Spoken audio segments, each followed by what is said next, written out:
Welcome to Buddha's in Your Landfill. The camera is facing the wrong way again. I'm not doing it. You're not on. Ah, it's looking this way. Why did this happen every time?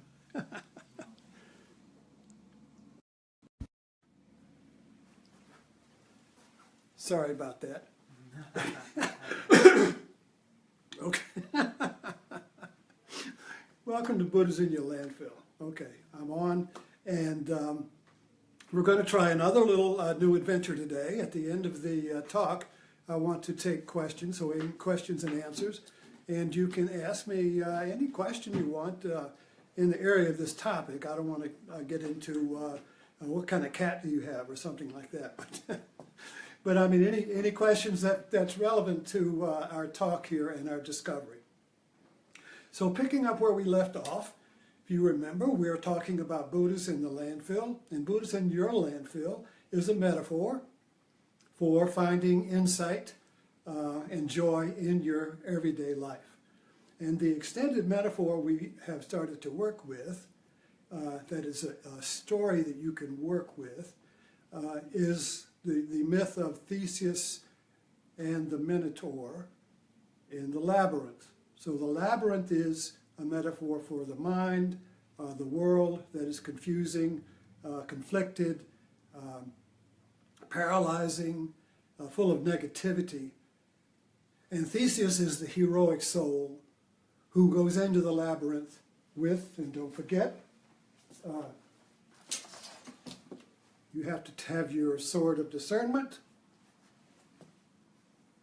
and you have to have Ariadne's thread. I learned something, you know, when we watched the Saturday SNL skit about Spicer, and they use props, you know, like knot and pictures and all that. So props are good. So when I can use a prop, I will, because you need to have a visual. You need to have something you can hold on to. The mind has to have a story. Okay, so where we left off was we had the question of Theseus is going into the labyrinth, and he's going to fight and kill the Minotaur, and he's given Ariadne's thread, a golden thread, that when he goes into the labyrinth, he unrolls it, he goes in and he can follow it out. This is what I call a Dharma thread, because we're talking about Dharma is the truth of your life, and when we're out of center, out of sync, we're out of our truth. When we discover our truth, we discover our true nature, and we're in sync with the world. We're in the zone with the world, and everything works. We're fine. But then suddenly we can be out of sync, off center, and things start going out of kilter, and we need help, or we need to find out what. So the Minotaur, we've been asking a question here. What is the Minotaur? This is the question Theseus is asking. What is the Minotaur? Well, today we're going to discover a Minotaur, and the way I'm doing this is that what I discover in my life, my landfill, I exercise the sword of discrimination, or the sword of discernment, to reveal the Buddha or the Minotaur to myself. So I discover these in my own life. So I have a little Minotaur I found that happened yesterday that I can share with you. Well, by the way, let me remind you that on my website, tokillaminotaur.com, all of these talks are preserved, plus other writings that I'm doing. All right, so yesterday I was on the back porch, and I had been clipping some hedges. It was so warm, and I have a battery hedge clipper, and I have a battery blower. So I had to change the battery, and I had to get a fresh battery for the hedge clipper. So I grabbed the hedge clipper, and I'm trying to put this in here. and it would not go. And I had a friend of mine standing there watching me. And so I kept trying, what is wrong? Why it won't go in here? What? And I was in a vortex. I could not make it fit, and I could not stop. I could not get out. And I was in this is what I call a vortex. What we're calling it in the context of our talk here is that this is a minotaur. Because it's painful when you get into a vortex like that. So then I told my friend, I said, listen, and this is because I've experienced this before, I said, when somebody's watching me, my mind gets in a paralysis. So he says, oh, I'm sorry, so he left. And then right after he left, I reached over and picked up the hedge clipper, and it fit, you see. So I said, wow, that was so neat. I laughed. And so that's the so the first key here, we'll go into this in a minute, but the first exercise of the sword of discernment, first of all, is to discern that you are trapped in a vortex. And help, I can't get out. I had 2 yesterday. I have a lot of these. I have a neurosis. So anyway, so I'm in the kitchen, and the kitchen is my wife's domain, and I was going to feed the cat, and there was a little bowl of chicken in the refrigerator. She said, get some chicken to feed the cat. So I opened the door up, and I'm standing there, and I can't see the chicken. I'm in a vortex. I'm just like this. And so my wife had a little red dot laser that she uses to chase the cat around. So she shined it on the chicken. Oh, there it is. So I went right for it, got the chicken. Aha. But that was another example of a vortex. Now, when I'm alone, when I'm by myself, I can open the door and I'll find the chicken.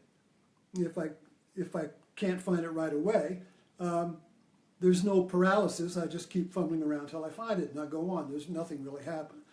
But when another person is watching, my particular neurosis is that I start recycling the same thoughts or the same action. Like with the blower, I kept trying to jam the battery into the small hole. Fit, damn it, fit, damn it, fit. And this is a very common experience. But what I'm interested in is understanding how it operates. The mind is an operating system, and whenever we get caught in these little vortexes, a minotaur, we discover a minotaur. Now the question is, how do you get rid of the minotaur? So how do I get rid of the vortex? Well, let me be honest with you. If you have these little vortexes like I do, situations in your life where something will trigger a vortex. Now a vortex is when you keep recycling the same behavior, you see, the same thought. It's called a monologue. You get in an argument or you say something to somebody, and for the next week you're repeating the little, for the next week you are repeating the dialogue in your mind like two fish chasing each other, or the tomcat fight, love, or war. This vortex creates in the mind or in a behavior. What I was describing with the blower was a vortex that was in a particular behavior. But these vortexes go on in the mind all the time, and most people think it's normal that we live there all the time, going over, retalking, recycling the same drama. People will go out, and your friends will come over, and immediately they start retelling what just happened to them at the store, with all the emotional content of it. Well, she said this, and I said that, and she shouldn't have done that, and yada, yada, yada. And it sucks everything in the room into it, and everybody's saying, oh, I know how you feel, or whatever, and everybody's focused into this vortex because nobody can get out of it. It's like a vortex in the tub, or the toilet. It just sucks everything into it. These go on in the mind all the time. So we really have to understand through discernment, the sword of discernment, what's going on here? What's the truth here? What's my true nature here? So immediately when we say that, we become curious about the vortex and not the imagined cause of it, which in this case would be me. I'm the, if I wanted to blame this vortex, I would blame myself, you see, and say, well, I'm so stupid, I'm whatever, blame myself, or well, you shouldn't have been watching me, it's your fault, you see. But that is not discernment. Discernment is being curious about how this thing works. So I want it to reveal its wisdom to me. I want the vortex to be a diamond. I want the vortex to be a Buddha in my landfill, to reveal the wisdom of my own true nature. You see. So the vortex is painful. So the Minotaur is painful. It's painful when we lose our center. When we, for instance, when I get in the kitchen, that's my wife's domain, and it's very easy for me to lose my center, and I'm paralyzed, and where's this and where's that, and she comes in and saves me. But when it comes to writing, I'm in my center, you see. So in marriages, relationships, usually you have different domains where each partner has their center, and the other one doesn't try to take that center away. When we get into a tomcat fight is when both sides are trying to have the one center, you see. And then you go around and around like two tomcats, which we said in previous talks. When a vortex is created, well, this is, all right, I added this. So when a vortex is created with two people, you have the inside me here, and you have the outside me there, that is the other person. And so both of these then lock like two tomcats going around and around and around, trying to restore the center, you see. But they can't because the center is divided. And the division of the center is the pain of the Minotaur. The division of the center is the pain of losing center. So when people get into a fight, they're trying to restore center because it's very painful to be out of center, but the effort to restore center by removing or conquering the other one creates the pain of the wound that is the loss of center. So can you see the paradox here? In our effort to restore our center, we destroy our center. And the more we destroy our center, the more pain we have. So the more we try to fight to restore center. So this becomes a vortex, or the wah, wah, wah, when you stick a microphone next to an amplifier. Wah, wah, wah, wah, wah, wah, wah. And scream, turn it off, please. So we can see this happening in everyday mind. And this is where the wisdom is. The wisdom is not in getting drugs or medication or therapy, you see, or getting some savior to come in and fix you, whatever. The wisdom is pulling out your sword of discernment and discerning what is true and what isn't. Now, what is not true, the vortex is not true. That is an illusion.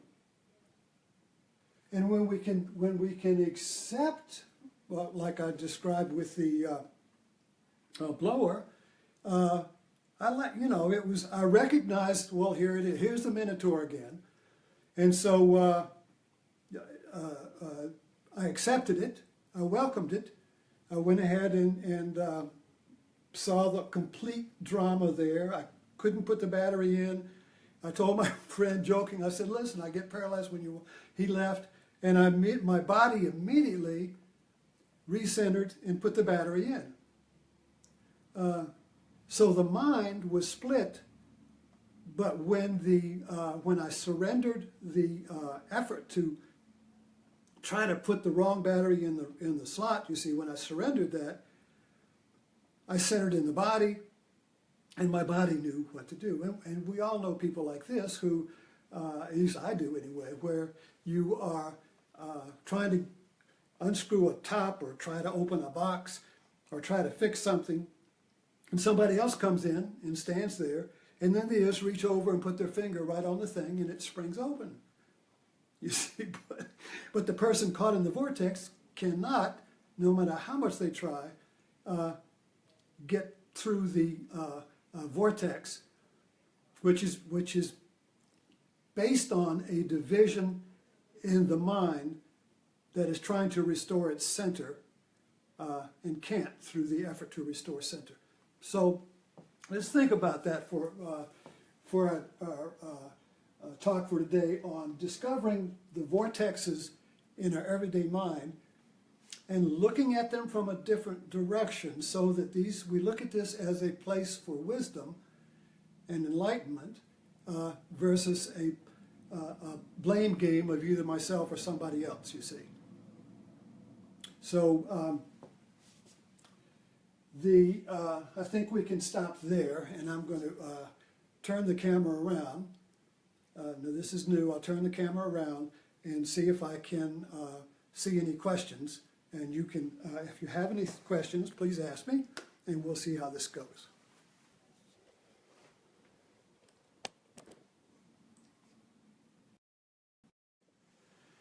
Okay, I'm back.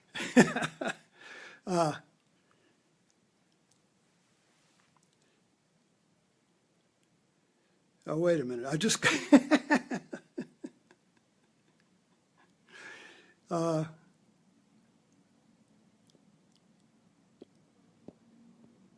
Okay, I don't see any questions here. I guess I'm doing this right. Errol says, I can't believe we are seeing an image of the ceiling fan on your whiteboard.